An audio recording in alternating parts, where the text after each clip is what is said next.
Hello, welcome back, and thanks for joining me again. So this week I've just been carrying on with this drawing again. I've done a bit on the windows. I've not had a huge amount of time.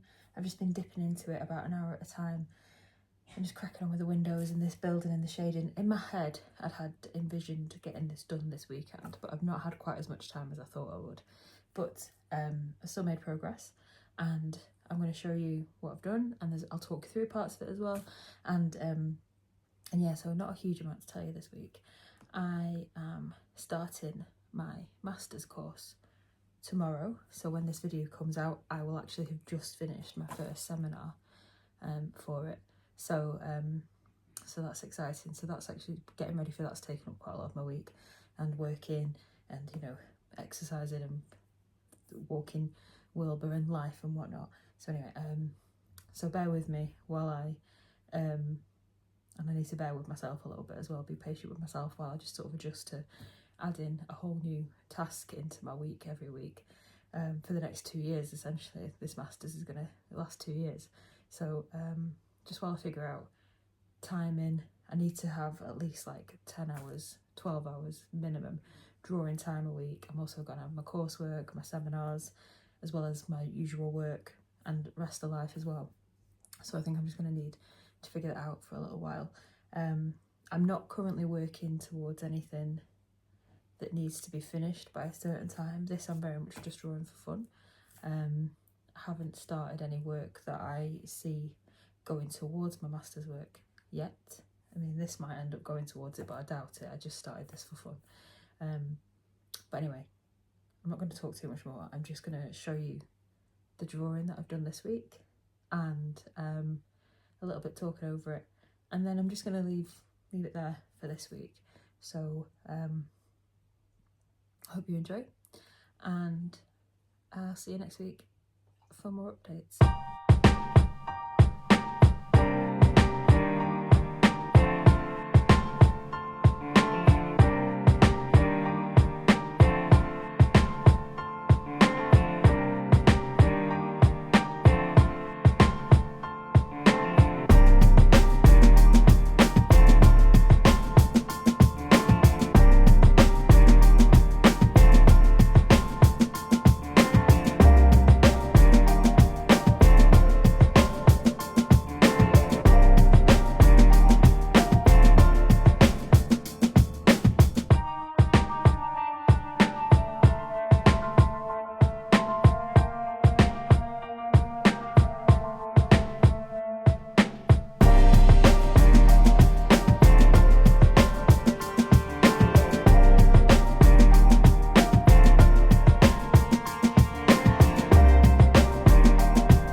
Hopefully you can see the progress we're making on the windows. So I've gone in, I've done all of the mapping out now. This side actually wasn't too bad. I thought that was going to be really tricky. Getting the grid in was quite tricky because this street goes downhill. So the building line goes downhill, but these windows are the lines should really be getting narrower as they go away. But because it also goes downhill, the perspective is really tricky, because if you try and use the road as a reference, you can't, because that's going down, but you need these lines to go up, and you also need these lines to go down. So anyway, that was quite tricky, but once they were in, it's not been too bad. I think with the distancing is more subtle than perhaps it was on this side, I'd say. And I ended up not having to use Street View for this, because my reference photograph, if you remember, has cars and people in the way. So I thought I'd end up having to go onto Google Street View to see if I could see what these look like, but in the end I didn't have to. I was able to guess. As I've been going along as well, I've realised that when I mapped out some of the original points, I've got them a bit wrong. So there are some things on here that aren't accurate. I have done the windows bigger on here than they are in real life as well. quite a lot bigger actually than they would be in real life. I'm not sure how I've done that, but it doesn't matter. So on the reference image, you can actually see much further down the building here than you can on what I've drawn, because I've done these windows so much bigger. Like I said, I'm not sure how I've done that, because they're the right length, they're the right lengthways, but they're not right width ways. So I guess they kind of would just need pinching down that way. I don't know. It doesn't matter. I'm not after getting this like photograph perfect. I just want it to be, I don't need it to look exactly like the scene I'm looking at. I don't want it to be photorealistic. I just want people to be able to tell what it is and where it is, and for it to be a good drawing.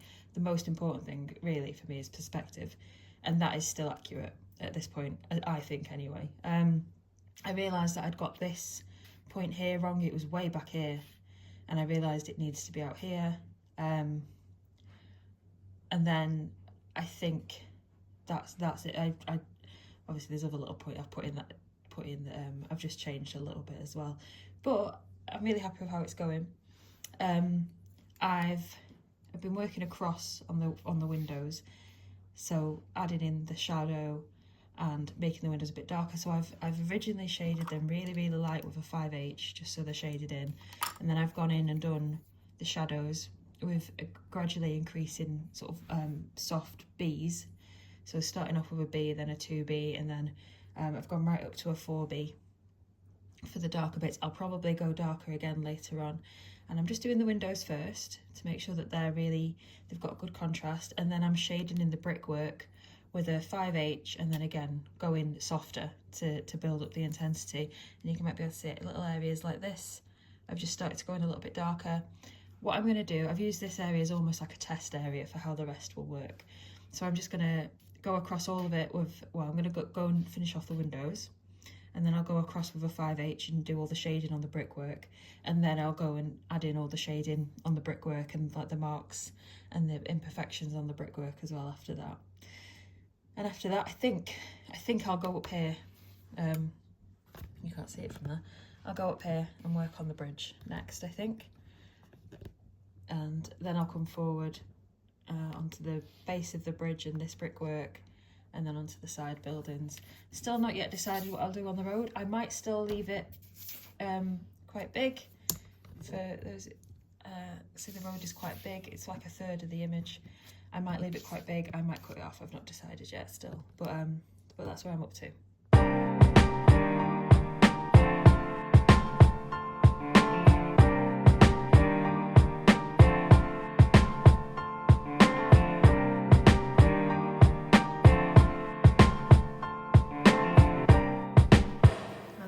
Personal opinion, but something I really hate is when people smudge with their fingers, like when people shade with their fingers. I don't know, you might not be familiar with it, but it's something I've seen people do quite a lot right through different practices, like people with like proper training, for want of a better word, smudging with their fingers, like shading with their fingers. So by that I mean like they'll shade a little bit and then they'll use their finger to smudge out the line, and I hate it.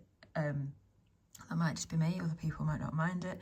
Well, obviously some people don't mind it because they do it, but I just think it looks really grubby. I think it looks like a dirty mark rather than like shading.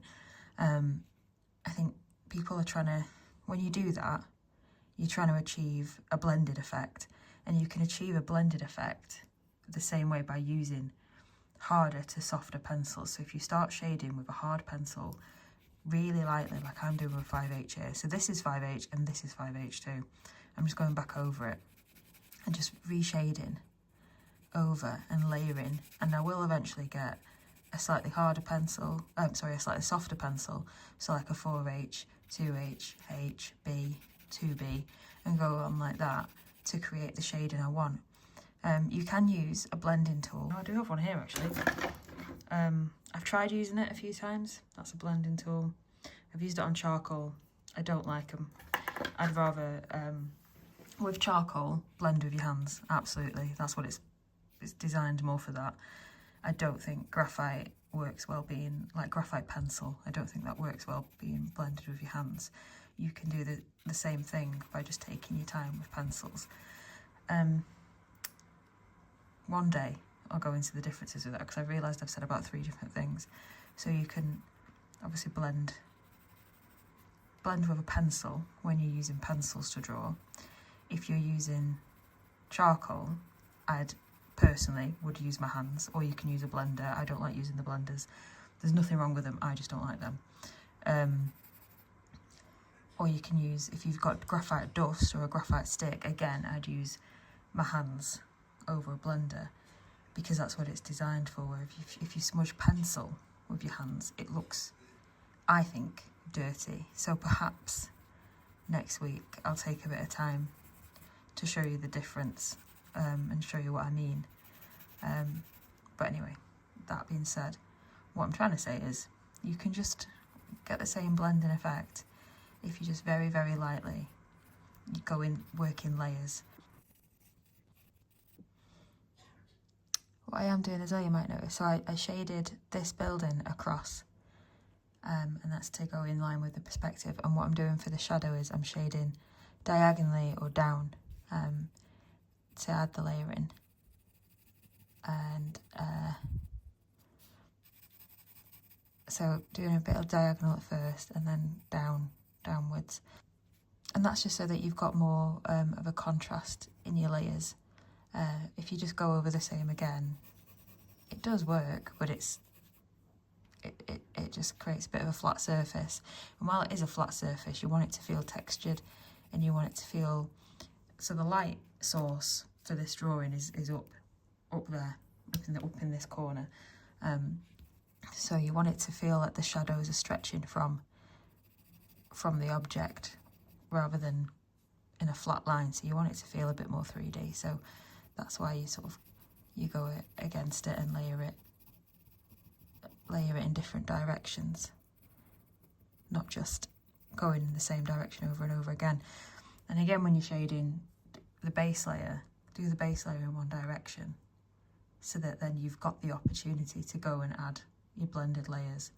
If you shade in all different directions, again, it depends on what style you're going for and what the light source looks like and what the surface looks like. But I'm shading a smooth building, well, a fairly smooth building, so I want it to look smooth.